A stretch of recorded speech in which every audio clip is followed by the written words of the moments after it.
2026 CM Vijay தான். நாங்க கண்டிப்பா அவரை ஜெயிக்க வைப்போம்பா.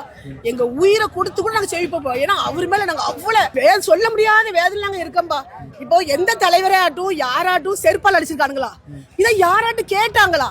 அவர் நடந்து வராரு, அங்க இருந்து நடந்து வராரு, பின்னால கூட ஒருத்தர் அடிக்கிறான். அங்க தூங்கவே இல்லப்பா. சத்தியமா என்ன நினைச்சுக்கோ, கடந்த அழத்தாயா செஞ்சேன் பார்த்து இவங்க வேதனை, அவ்வளவு ஒரு வேதனையா. இதை கேட்கறதுக்கு இந்த அரசாங்கம் கேட்காதா? ஒரு தலைவன் இது வரைக்கும் எத்தனையோ மீட்டிங், எத்தனையோ தலைவர் இருக்காங்க. எனக்கு எம்ஜிஆர் காலத்துல வரைக்கும் தெரியும். நான் சின்ன பிள்ளைய எம்ஜிஆர் பார்த்திருக்கேன். நான் முத போட்ட ஓட்டு சேவல் சின்னத்துக்கு தான் போட்டேன். ஜெயலலிதா அப்ப அந்த ஓட்டுக்கு தான் நான் ஃபர்ஸ்ட் போட்ட ஓட்டு. நான் சின்ன பிள்ளையில இருந்து எனக்கு எம்ஜிஆர் தான் எனக்கு பிடிக்கும். அதுக்கப்புறம் எத்தனையோ தலைவர்கள் இருந்திருக்காங்க. யாராட்டும் ஒருத்தனை எவனாட்டு செருப்பால் அடிச்சிருப்பானா? ஆனா விஜய் அடிச்சாங்க. அது யாருமே கேட்கல. அப்ப இந்த அரசாங்கம் இதெல்லாம் கேட்காத அரசாங்கம் சும்மா கூட்டத்துல எவனாட்டு ஒரு கூட்டத்துக்கு வர்றவங்கள யாராட்டும் கொள்ளுவாங்களா? அது அவருக்கு கெட்ட பேரும் தெரியாதா? அப்படி கொள்ற ஒரு அரசாங்கத்துல உள்ளவரா? அவர் சொந்த காசுல மக்களுக்கு செய்ய வராரு. ஊழல் பண்ணல, அடுத்தவங்க காசுல சம்பாதிக்கல, கொள்ளையடிக்கல. அவன் அப்ப வளைச்சு வச்ச காசு கிடையாது. சந்திரசேகர் ஐயா அவரு கஷ்டப்பட்டு வந்தவர் தான். அதே மாதிரி அவரு உழைச்ச காசு தான் மக்களுக்கு செய்யறாரு. இதை விட்டுட்டு சும்மா அவரை தப்பா பேசுனான். கொலகாரன் 41 பேரை கொன்னுட்டு போயிட்டாங்க. கொன்னுட்டு எங்க போனா? அவரா ஓடி போனாரு. இருக்கிற போலீஸ்காரன் தானே போய் சொன்னாங்க, நீங்க போங்க. எத்தனை பேரை அவங்களை விரட்டி அவரு நினைச்சு நான் இருக்கிறேன், நான் மக்கள்கிட்ட பேசுறேன், நான் இருந்து என்னதுன்னு பாத்துட்டு போறேன்.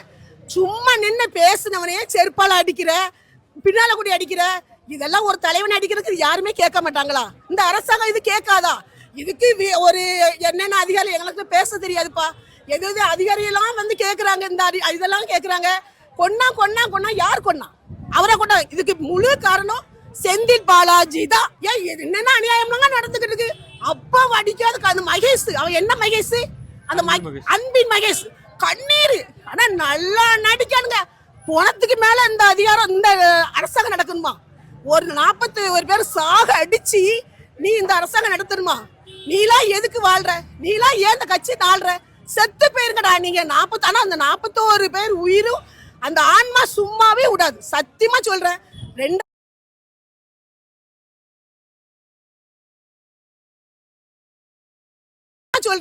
2026 விஜய் தான் தளபதி தான் சிஎம். நல்ல வரவேற்பு தான் அது. 100% நல்ல வரவேற்பு. விஜய் கட்டாயமா ஆட்சிக்கு வருவார். கட்டாயமா அவருக்கு நல்ல வரவேற்பு இருக்கு. அவரை கெடுக்கும்னு நிறைய பேர் நினைக்கிறாங்க, அது முடியாது. 100% விஜய் தான் வருவார். விஜயோட அரசியல் பணம் எப்படி இருக்கு இது வரைக்கும்? நல்லா, அவரால் ஒன்றும் பண்ண முடியாதனால தானே அவர் என்னெல்லாம் பண்ணணும்னு எல்லாம் பாக்குறாங்க. அவர் ஒன்றும் பண்ண முடியாது. விஜய் 100% வருவார். மக்கள் புரிஞ்சுக்கணும், விஜய்க்கு அவங்க சப்போர்ட்டா இருக்கணும். அவர் யாரை